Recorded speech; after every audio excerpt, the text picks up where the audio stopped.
Hey Howard, Hey, good morning, sir. good to see you. Wait, am I muted or can you hear me? I can hear you. Perfect. Good to see you, my friend. And you as well. How we doing on this fine Friday morning? We're doing good. Sun is shining. I just had 10 minutes out there just enjoying the sunshine. It was raining cats and dogs yesterday. Oh wow. I feel like we switched places. Now it's raining here in Spain today. Oh. Okay, Julian, thank you very much for coming along this morning. Um, I have a number of questions for you, all of them about the AJC Coaching School. Um, the first question I have, and this is almost unique to yourself, um, it's really about why and how you decided to join the AJC. And you mentioned the fact that in researching and listening to the brochure and watching the brochure, that you learned so much that it enabled you to increase your revenue to actually then be able to afford the AJC. Can you tell me a little bit more about that?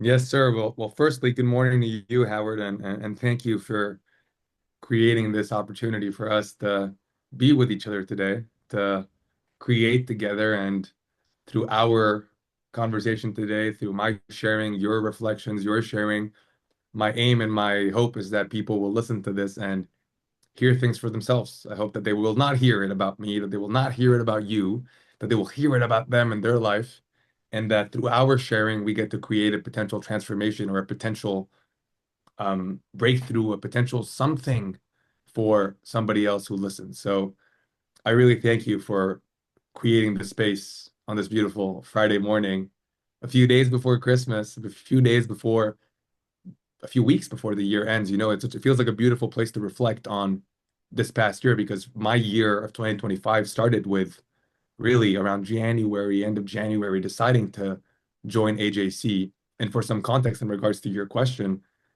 I was this close to joining at the end of September 2024 or early September 2024 when cohort number three was going to start. I had, for context, I had just my first one of my first ever investments in the coaching world.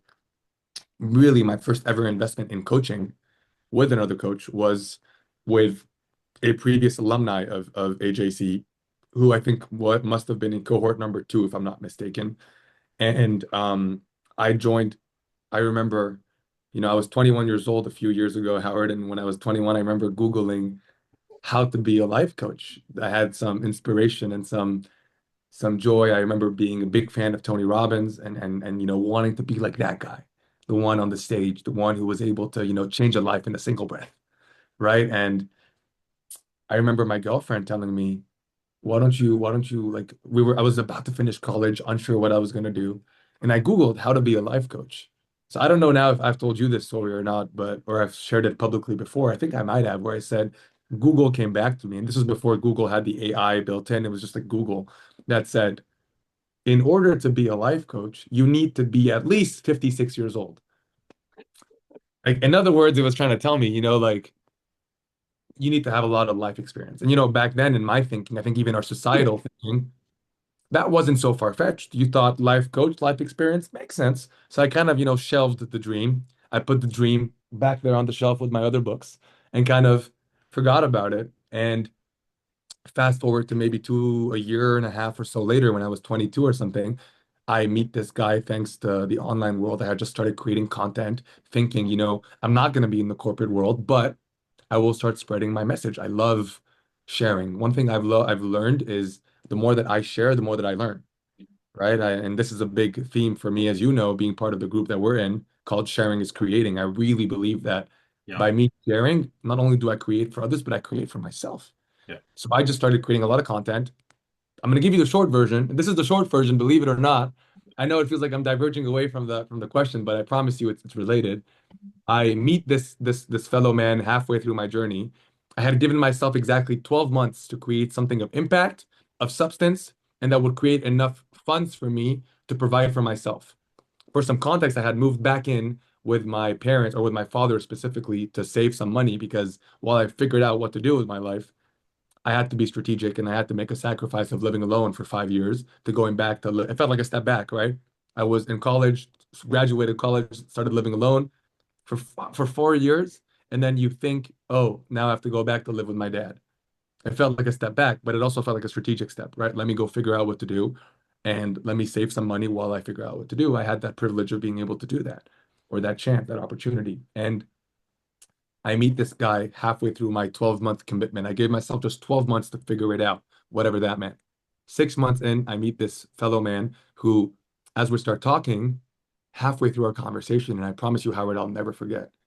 We talked for 45 minutes about life, about music. I was working in a music related industry. He was part-time. He was working at Spotify or used to work at Spotify. And we were just conversing. And it was at the very end of our conversation that I said, hey, by the way, I never asked you what do you do for a living. He looks at me, he's like, oh, I'm a life coach. And I swear he didn't look 56. So I asked him, are you 56 years old? I said something like that. How old are you? He's like, he just told me he was in his low 30s or something like that. I can't remember. And that's when it clicked for me, like that possibility of, oh, he can be a life coach. And he was sharing how he had been doing it for a few years. He was successful. He was earning. So I thought, ooh, that dream that I had shelved a year and so ago suddenly came back to the surface. So long story short, again, short version, I end up deciding to join his program. It's a small retreat. And that decision that I almost said no to, Howard, that blessing that I almost walked away from because I went to the call with him to tell him, no, I'm not ready to invest this much money with you. Listen, I was saving my money. I had savings. I wasn't going to ask anybody for a loan. Like I had to either decide to invest money, which I had never invested in myself, like that much into myself before, with a life coach. I didn't even know what he was going to help me with. But part of me felt that. And I'll never forget, Howard. I'm on that call with him. I'm ready to tell him no, but my lips said yes. And that yes ultimately led me to AJC because when I start working with him one-on-one and part of the group container that I'm in with him, the books we received, one of them was The Ultimate Coach by Amy Hardison. The other one was Sweet Sharing by Ankush Jain. And then there was audios by Steve Chandler. That was my first immersion into this world of being, of the three principles of Ankush, of Steve, and so on and so forth. And one thing I noticed by this gentleman, this young coach who was fabulous, incredible man, he didn't stop talking about Ankush, about AJC. He would always refer back to his coaching with Ankush. And for me, that really stood out to me that by the time the program ended in September of 2024, I believe it was, I was like, well, I think I know what I need to do. And I remember reaching out to Ankush, inquiring about AJC. And I'll just end the story here, Howard. So thank you for listening so attentively, my friend. I ended up, I was this close. I remember reaching out to Ankush. He tells me the price. And I remember seeing like, okay, I don't have that much money right now. I just finished a program. Like the last thing I wanted to do was to move from one thing to the next that quickly. And I ended up deciding, you know what, now is not the time. But I set myself a goal, a commitment, a determined idea of as soon as I can create the funds, I will tell Anchors that I'm in for next year. And he had told me, let's speak at some point so I can tell you how to, so I can help you on how to create the funds or or in other words, how can I help you to get the most out of this 1 year now so that by the time 2025 rolls around, you are locked in and ready to join the cohort.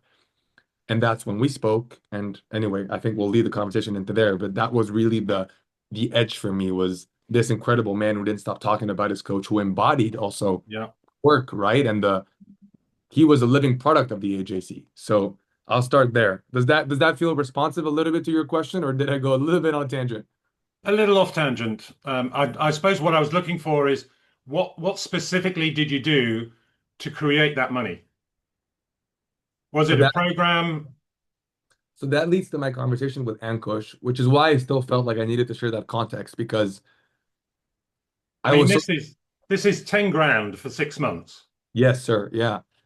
I spoke to Ankush, I forget when, and he shared with me the story of another chap in the school who was in a similar situation to me, who wanted to join but didn't have the funds. And he told me about what the guy did with the brochure and how he lived his brochure as if it was a manual. So Ankush has a brochure every year where Yeah, he gives everything away. That's the ethos of the school is give everything away. yeah, So every content, everything that he can think of that he might cover in the school, and I say might because he never knows what he's going to cover. We are the agenda. So he has a rough idea, but he puts everything on the brochure. It was a 91 pager. And Yeah. he told me this guy did this and he created the funds by just doing that, by living and breathing and treating the brochure like a manual for his life. Right. I said, I'm going to be like that guy. Okay. So I don't know how long it took me. I think from, let's say from October, November of that year till February or January of 2025, I studied that brochure, Howard, as if it was, like I said, a manual for my life. Like I wouldn't move on from page 12 to 13 until I had used page 12. Like not just understood it intellectually, but if page 12 was about the power of agreements, I made sure that every single conversation I had with either a current or prospective client took the nature of the power of agreements and Yeah. made sure that I used it and learned from it until I could move on to page 13. Right. So no Okay. wonder it took me 4 months to go through a 91 page brochure, Yeah. but that's how I started seeing the fruits of that, which led into revenue. Excellent. Thank you. Now, can you articulate the benefits that you've already gained and the effect that it's had on your being? And okay, we've just completed weekend two. How has that impacted you? What benefits have you gained? It's hard to put into words. It feels hard to put into words, Howard. I'll try my best in that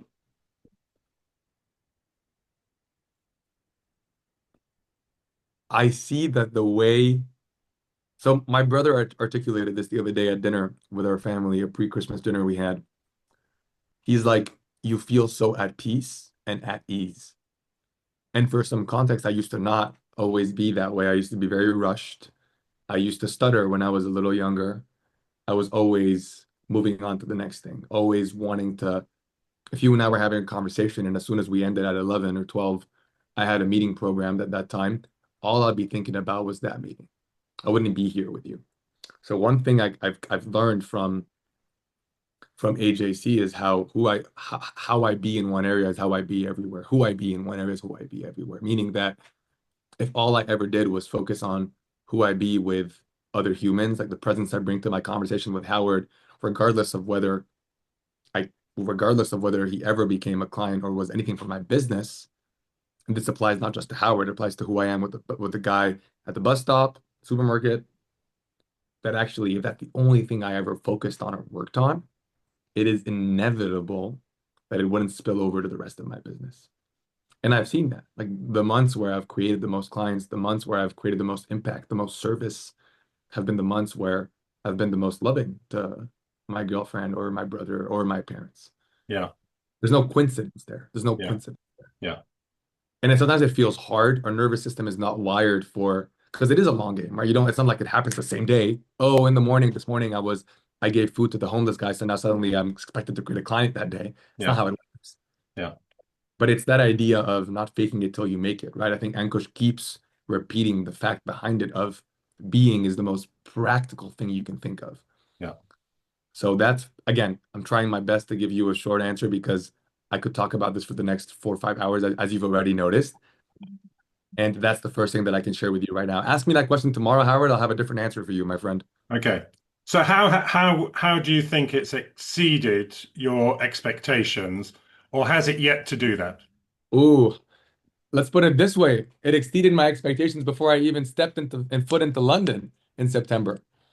Man, like I remember I joined, I think I was the first person to join or the Yeah. second, I can't remember. I joined in Jan or Feb, and I was able to join all the pre-school materials. So I got access to a master class with Steve Hardison that was rare and never published. I got access to a Steve Chandler video that was specifically recorded for AJC. Even just that was enough. Like even just that, like if all I did was study that Steve Hardison masterclass over and over again, right? So at the end, one thing Ankush kept saying to all of us, you said this to me as well. How can one person get go to the same neutral stimuli, the same neutral stimulus, the same experience, and get a totally different experience than somebody else? Yeah. And that's why Ankush spends so much time shaping our listening, creating who we need to be to get the most out of the program. You Yeah. get what you put in. Yeah. So I've been determined and I think even conditioned to from day one to treat every single resource as if it was the only thing I ever did for the school, and that everything else was just a bonus. So if the Steve Hardison Masterclass was the only thing I did, the thing I paid $10,000 for, how would I listen? How would I take notes for? And if I go to weekend number one in London in September, that's just a bonus. If Yeah. I go to weekend number two, that's a second bonus.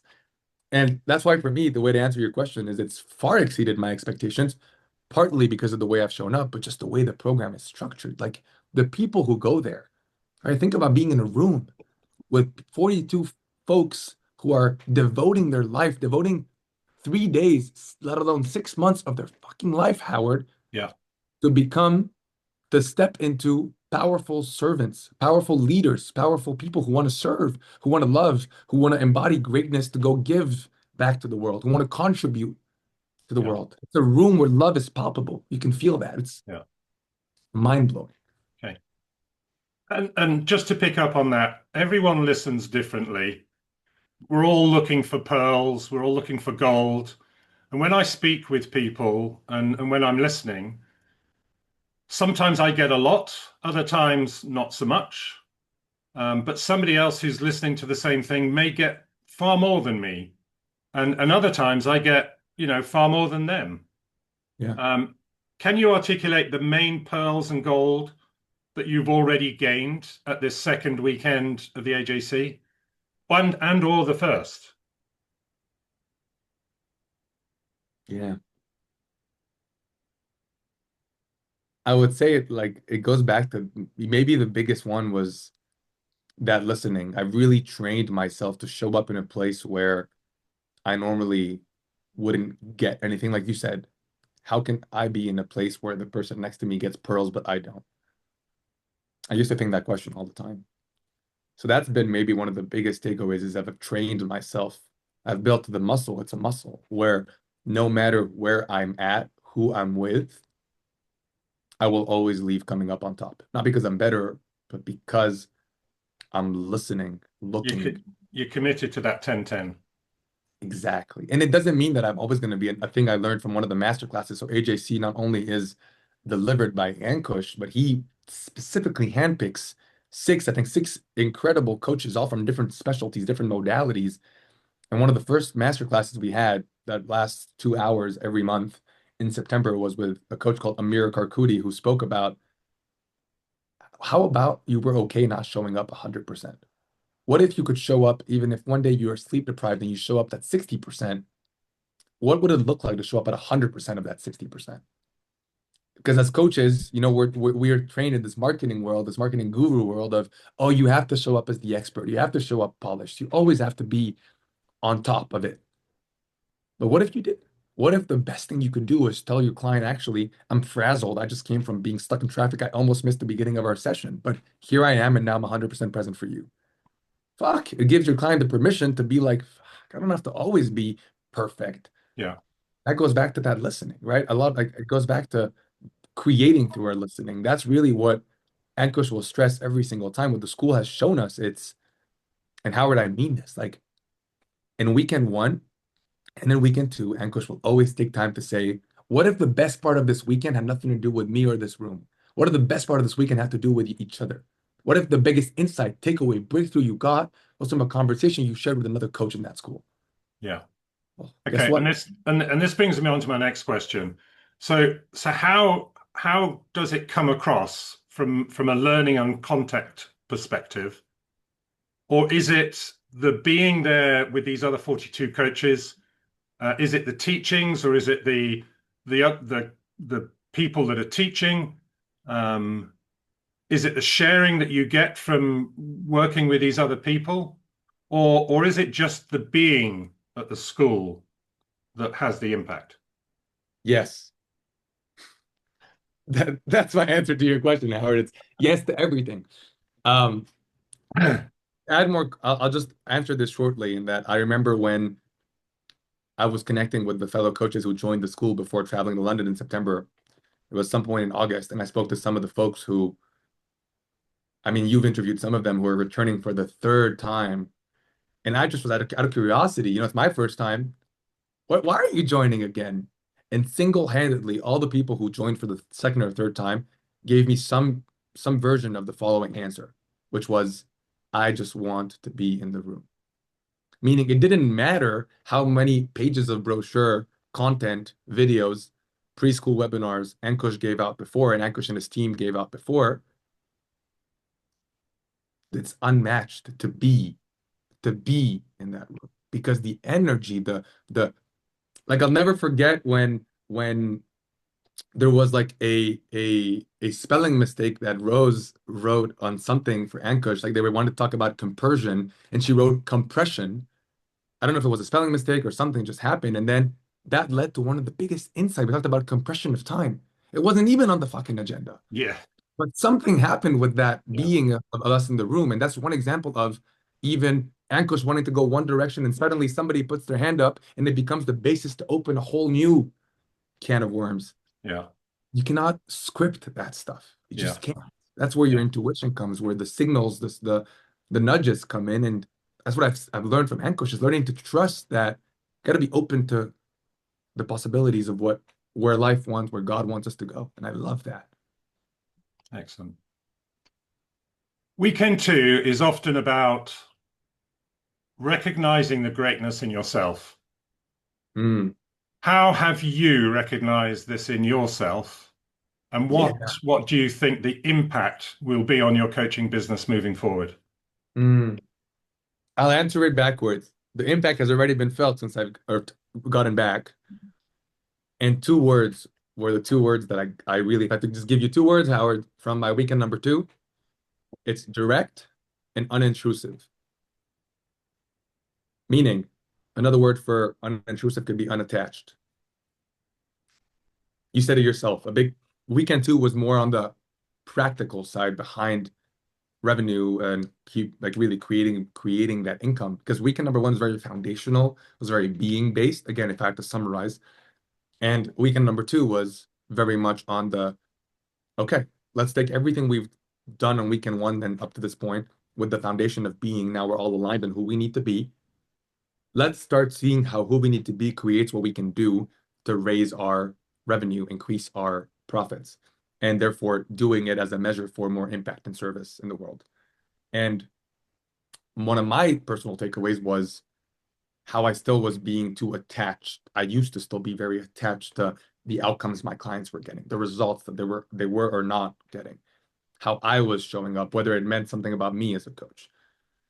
And honestly, I wasn't being so direct. Like when I saw something from one of my clients, Howard, that I knew I could serve them with, or that they weren't showing up in a way that I knew could help them create what they need to create, I was not telling them. I was making it about me, people pleasing, or just shying away, or they've paid already. They're here. I guess I'm scared. I'm scared of saying something in case they're gonna want to leave. And that was my biggest takeaway was that's not serving them. That's not serving me. I'm playing small by doing that. Yeah. And since I've been back, I've been committed to being direct and unintrusive. The opposite of indirect and intrusive, which is what I was doing before. I was dropping hints, hoping they would connect the dots, and then kind of lingering around like a bad smell, right? Like, so, and now it's been the opposite of let me cut through the teeth. Let me really be direct. Let me be Yeah. honest, Yeah. always from a place of service and love, and then matching that with no attachment. Yeah. No, I get you. I get you. So my final question, and this leads on to this, and this is a little contentious because I've raised this with Rose as well. So my Okay. understanding is that the focus has changed this year. It's far more in line with the CFJ coaching school, which is Caroline and Steve Chandler's Okay. in LA, helping you to create a sustainable business practice. And you just touched on it there. Can you tell me more about this? And Rose said to me, she said that it's always been there, Mm. but weekend two was all about this. Well, I'm not sure much about CFJ, to be honest, about the CFJ school. I know that Carolyn Ferrer Jones was also coached by Chandler, so I'm sure there's some commonality there. Yeah. But yeah, weekend two, it was funny, Howard. I was on the walk that Saturday morning from my mate's place in London that I stay at when I go to London, when I go to AJC. And I was walking, it's like an hour walk, a 45-minute walk every morning. And I was, thinking to myself, what's my intention for this weekend? Like, what do I want to get out of this weekend? If I had to choose one thing that I could hear everything Ankush spoke about, and the answer my brain came to, the answer that I was focusing on was how to increase the revenue in my business, but as a measure, as a direct measure of the greater service and impact I was having in my clients and in the world. And as soon as we got to that room at AJC at the Rubens, I sit down, Ankush takes the mic, and after welcoming or after Rose welcomes us and Ankush welcomes us, he's like, "So, who wants to make more money after this weekend?" And what I love about that is that, of course, everybody in that room wants that, but I Yeah. love again the focus on doing it from a place of love, a place of being, a place ethically, morally. Like it's not, oh, you know, this person I know would not benefit from working for me, but they have the money, they're ready to pay. I need to take it because it means I'll make more money. No. I love how much we focus on the idea behind who we are being, because ultimately, Ankush will always say this. You've heard him say this, Howard. Try to outgive the universe. I Yeah. dare you. Yeah. And it always goes back to that. So I don't know how to answer your question because I don't know about CFJ, but I know that he really made this weekend feel like everything we did would come back to the intention of, okay, so how does that lead to us creating more income in a sustainable way in our practices? It was always back to that question. Yeah. Yeah. Always back to that question. Yeah. I mean, I look at it very much. It's like having a team of horses, and if it's supposed to be a team of four, you've got three harnessed up already, and then suddenly the fourth horse comes in, and that's the lead horse. That's the one that is going to bring it all together Yeah, because we're doing this for love, we're doing this for service, we're doing this to impact people's lives. But hold on a minute, here's the other horse. This is what makes it work for us to keep doing it on an ongoing basis. Because exactly. without that fourth horse, we might as well be a hermit on top of a mountain. Exactly. And like imagine, I think I've heard Anko say this a few times. Imagine like when people tell you, oh, you're just building a coaching practice because you want to make money. There's so many other easier ways to make money in the world than building a coaching practice. Yeah, yeah. I mean, I was a recruiter, a headhunter, and I made a placement, and that was 25, 30 grand, 40 grand from one placement. Yeah, there you go. And when I was doing, 4 and 5 of those a month, very different world to where I am now. Yeah, there you go. So you see the difference, right? At the end, like I don't think anybody, I think I read this in Ankush's new book where like he didn't go into a career fair and just decided, oh, coaching, I want to be a coach. Right? It's It, like a it, calling. it's a calling. Yeah, Yeah, we it's a all get calling. selected, chosen, right? And you decide whether you want to embark on the mission or not. And if you do, you damn well know you're not doing it for the fucking money, right? Yeah. Thank you, Howard. Julian, thank you very much indeed. Thank you, my Thank you, friend. my friend. Thank you. Much love to you and to everybody watching.